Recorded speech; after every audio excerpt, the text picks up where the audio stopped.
النهارده عملت الزلابية اللي كل الأطفال بيحبوها وبيموتوا فيها أو اللقيمات أو لقمة القاضي عشان ما حدش يزعل، بطريقة بسيطة هتطلعها مقرمشة وطرية من جوه.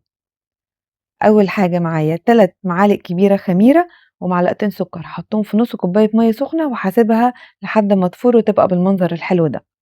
وفي بولة كبيرة هحط معلقتين حليب بودر عليهم كوباية نشا، 3 كوبايات دقيق منخولين. هحط عليهم الخميرة دلوقتي وهقلبهم مع بعض. ومعايا كوبايتين مية دافية هاشتغل بيهم، هانزّلهم بالتدريج، وهنا ممكن تقلّبوا في العجان أو بمضرب كهربا أو بيدوي، أي حاجة متاحة معاكم.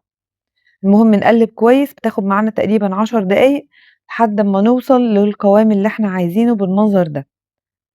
العجينة بتاعة اللقيمات يا جماعة بتبقى سايلة شوية وفيها مَطّة كده بالشكل ده، لمّا بنسيبها تخمر بتتقل شوية. دلوقتي بقت جاهزة عندي ومضبوطة، هاغطّيها وهاسيبها تخمر من ساعة لساعتين حسب درجة حرارة الغرفة، المهم الحجم بيتضاعف معانا. شوفوا بقت عاملة إزاي بعد ما طلعت، فظيعة. ودلوقتي هاحضّر الشربات بتاعنا. في حلة على النار هاحط كوبايتين سكر، عليهم كوباية مَيّة، وهاسيبهم يا جماعة انسيهم خالص على نار واطية لحد أمّا السكر يدوب لوحده ويبدأ يغلي كده.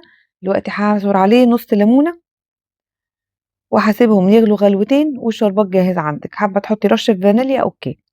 دلوقتي تحطيه في أي حاجة بقى متاحة عندِك وتحطيه في التلاجة، لإن لازم يبقى بارد جدًا أمّا تنزّلي فيه اللقيمات بتاعتِك، تمام؟ ممكن نستغنى عنه ونحط عسل.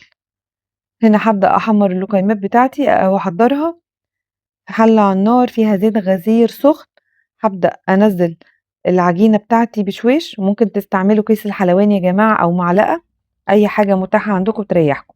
مجرّد ما تمسك معايا هاطلّعها، وهاشتغل كده حبّة صغيّرين، حبّة صغيّرين لحد أمّا أخلّص العجينة بتاعتي كلّها. ودلوقتي في زيت غزير برضه بس يكون متوسط الحرارة، هانزّلها تاني وهابدأ أقلّبها كويس لحد أمّا تاخد بقى لون دهبي غامق كده حلو، ده اللي هيدّيها تحميرة حلوة وبتفضل مقرمشة معاكم حتى أمّا تسيبوها برّه شوية، تفضل محتفظة بالقرمشة بتاعتها. تبقى بالمنظر ده بقى يا جماعة خطيرة جدًا. هتزوّقوها بقى باللي أنتم عايزينه، ممكن دبس عسل أو تمر أو مثلًا تحطّوا عليها سُكّر بودرة، الشربات بتاعنا اللي إحنا عاملينه أو طبعًا الصوصات اللي بتفضّلوها، صوص لوتس أو كراميل أو طبعًا صوص النوتيلا اللي كل الأولاد بيحبوه. جرّبوها وقولوا لي رأيكم إيه، وبالهنا والشفا.